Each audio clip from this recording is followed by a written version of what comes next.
Hello! Hi! Andito tayo ngayon sa kitchen at meron tayong delivery. So, nagpe-prepare tayo ngayon para sa medianoche for New Year's Eve for the year 2025.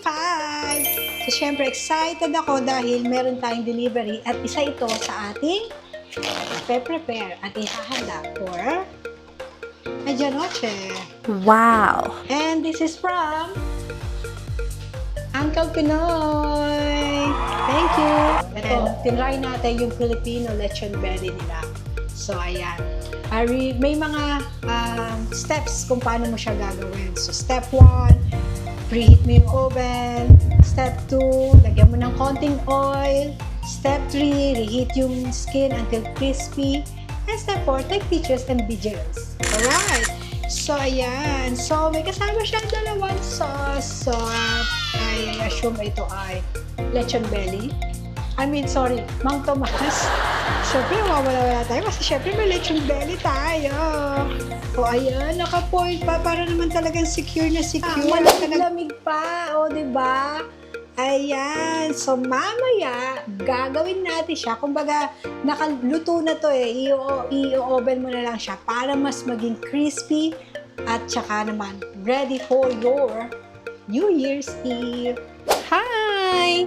So, titikman na natin yung in-order natin kay Uncle Pinoy na lechon belly.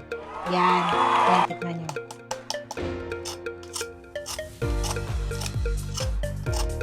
Tingnan natin kung okay siya.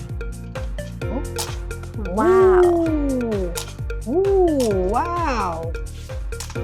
Ayan. So, kurot tayo. Tikman natin. Ayan.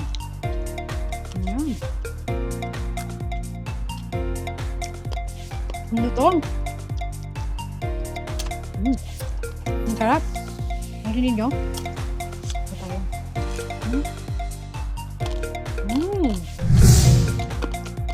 Ang sarap. Malasa siya. Ano yun naman, oh.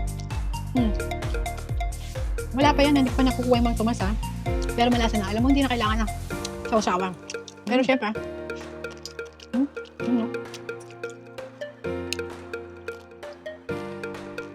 Haram! Happy New Year! Thank you, Uncle Pinoy! Bye!